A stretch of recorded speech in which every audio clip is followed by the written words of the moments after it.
Hello everybody, I am Mr. Pitambar Tripathi and सभी लोगों का ये इंतज़ार था कि सर आज आप क्या सिखाएंगे। तो हमने ये चूज़ किया कि चलो आज हम पैसे के लिए, पैसे हमारे पास कैसे आएगा वो स्रोत बना रहेगा, इसीलिए हम D11 को चुनते हैं। D11 जो डिविजनल चार्ट है वो D11 को हम चुनते हैं। तो ऐसे देखा जाए तो जमीनी के हिसाब से, जमीनी एस्ट्रोलॉजी के हिसाब से D11 को रौद्रांश कुंडली कहते हैं। सचमुच वो रौद्र रूपी है। रौद्र रूपी मतलब उसमें हम मृत्यु तक भी देख सकते हैं, मृत्यु भी पता चल सकता है। खैर इतना बात तो है कि D11 हमारा डिविजनल चार्ट है। हम उसमें पैसा कैसे आएगा, पैसे का स्रोत कैसे बना रहेगा, हम D11 को अब चुनेंगे। तो D11 जो है उसमें सबसे पहले अंश, जो रौद्रांश करके जो कुंडली है, अंश का मतलब होता है नवांश कुंडली। नवांश कुंडली में हम आपको पहले भी हम ये बता चुके हैं कि जो मतलब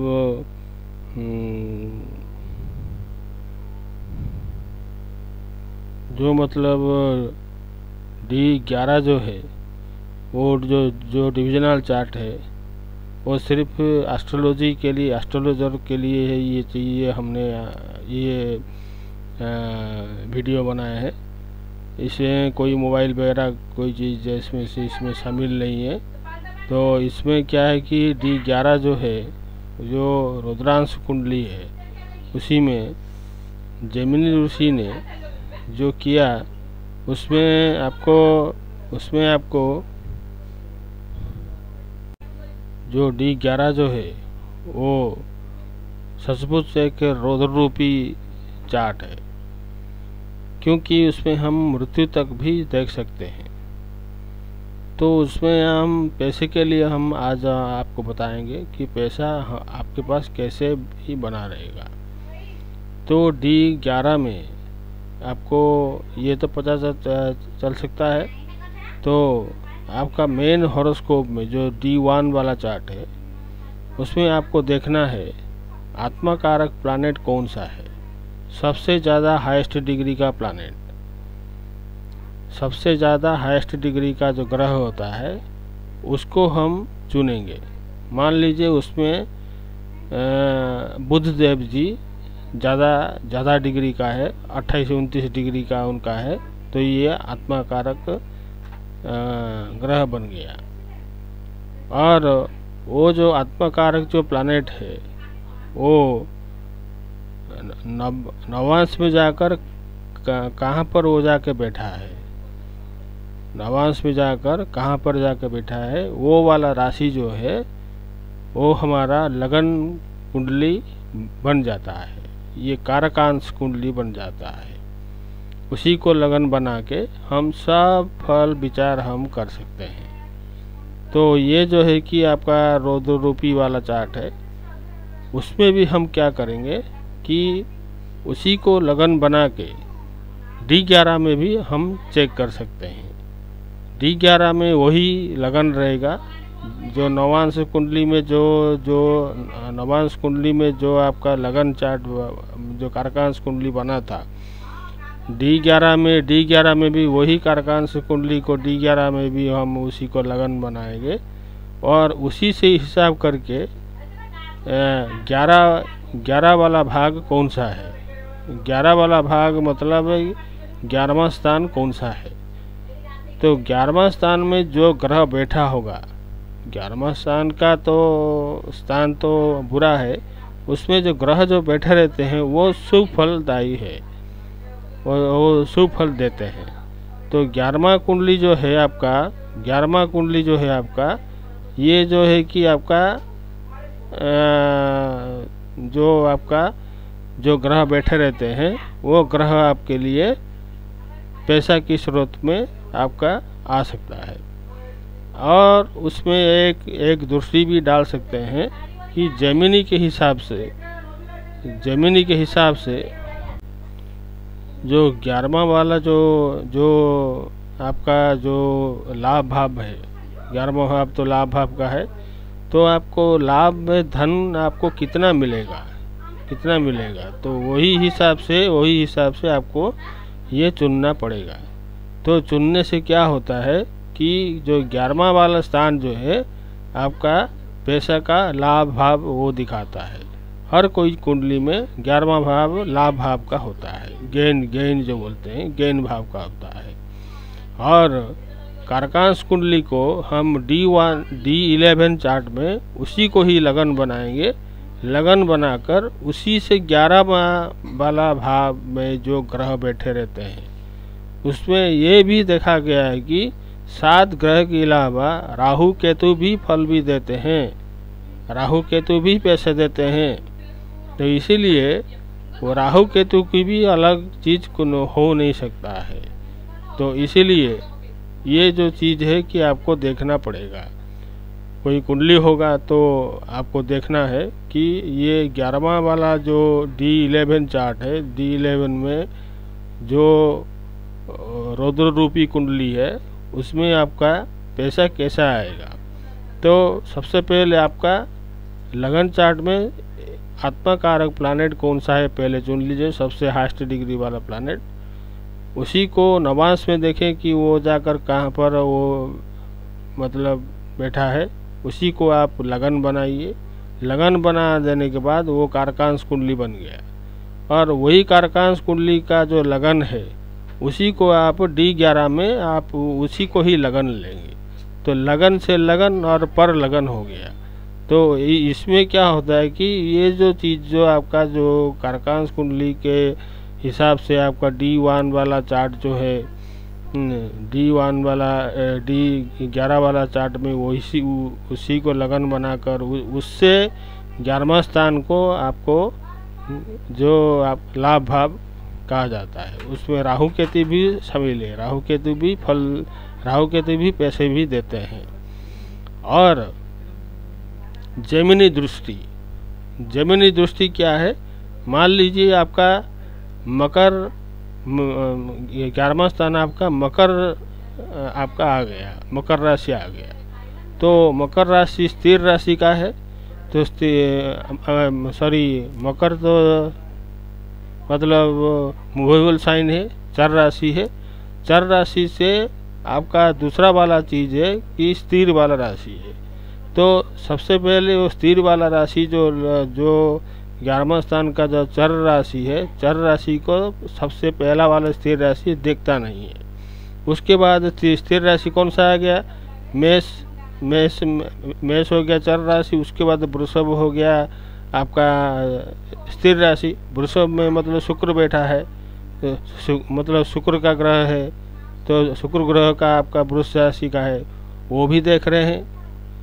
किसको, मकर राशि को देख रहे हैं। और कर्क राशि चर राशि है। उसके बाद फिक्स राशि कौन सा हो गया, फिक्स राशि हो गया सिंह राशि हो गया।